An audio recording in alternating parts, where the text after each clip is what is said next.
begin to hold them accountable from this minute onwards. So to kick off, let me welcome here former Governor of Anambra State, the presidential candidate of the Labour Party, Mr. Peter Obi.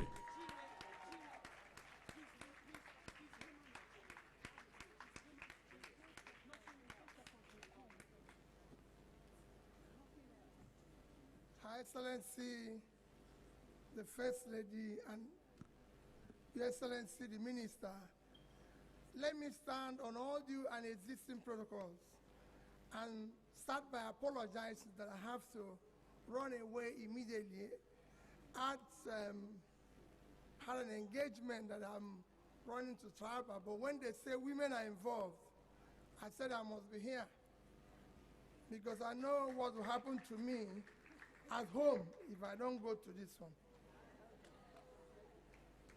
Let me most sincerely thank you for inviting me and everything.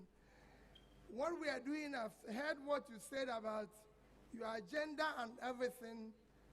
Nigeria is about to hire the next CEO of Nigeria, of the enterprise called Nigeria.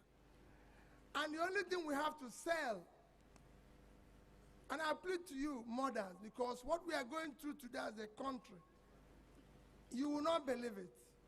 Our country is collapsing. And you can save it. And you mothers are the ones that will suffer more if it goes wrong. I believe in the women.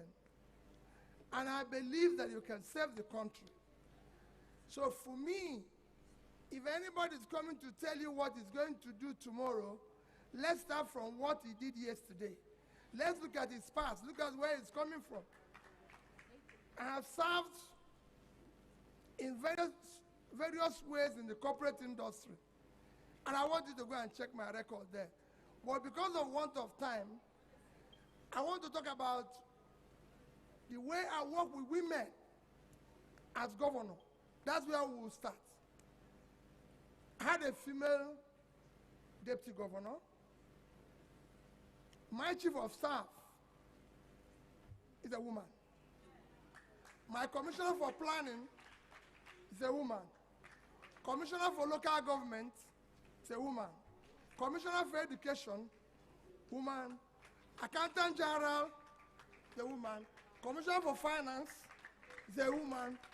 I can go on and tell you how I work with women. And I always say it, they are far more productive than men. When you talk about my success today as a governor, I will attribute it to those women. My head of service, they will not say no to me. You can't do this. Our children are involved.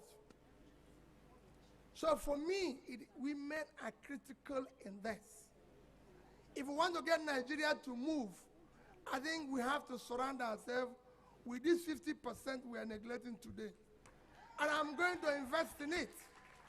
They are not going to be there for just ordinary small listen. I know with Ngozi Wala alone, this country would not have been where we are today. That woman was crying to all of us as governors. Let's save the money we have in excess crude. It was saying us there will be a day like this. That if we allow her, but the governors will refuse and share that money. And that is where, look at where we are today. Today now, with all this flood and everything, it won't be surprised that soon a bag of rice will be 60,000 naira. That is 2 months minimum wage. There's no way any country, what we are going through today is cumulative effect of leadership failure with that. We are now about to pick a new leadership, and we must go beyond all those considerations of yesterday and think about the future of this country. And we cannot do it without you on the driving seat. We need to make a law. And that is one thing I want you to take from me. We must have a law in this country. Let's not talk about agreement. It should be a law giving women and youth a percentage in all electoral positions and every position in Nigeria, like it's in Bangladesh. Now, Bangladesh is doing well today. Today, Bangladesh is a country that is self-sufficient, almost in food. Bangladesh is #1 biggest exporter of textiles. I spent 2 weeks in Bangladesh. Go to rural areas. Out of about 10 million that is involved in textile business, 60% are women. If you go to the agriculture, it's the same thing. Rural women were doing wonderful work, supported. Because of it today, Bangladesh have less than 6% unemployment. Nigeria is 35% unemployment. That's why you have all this crisis.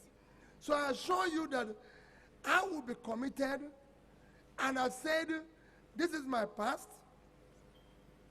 which you can go and check, and then be able to determine in all of us what we are selling today is who can you trust? Who will do what he's saying? It's not enough for somebody to come here and say, I'll fight corruption. When the last place he left, everything was missing. You know, let him tell us how we left that place. I can say, I will fight corruption.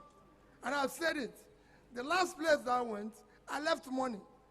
And it's in banks in Nigeria. I left $150 million, and I left at something billion naira. And I was not owing anybody. All pensions, gratuity, and everything were cleared.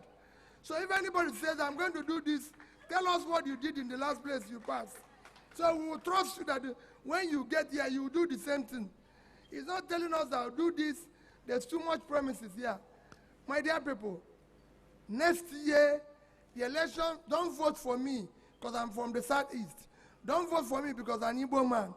Next year's election should not be based on tribe, ethnicity. They don't buy bread cheaper in the north. It should not be based on religion. No Christian buys bread cheaper. It should not be based on my tongue. It should not be based on anything. It should be based on character, we can trust, competence, capacity, and commitment to start changing Nigeria. Thank you, and God bless you.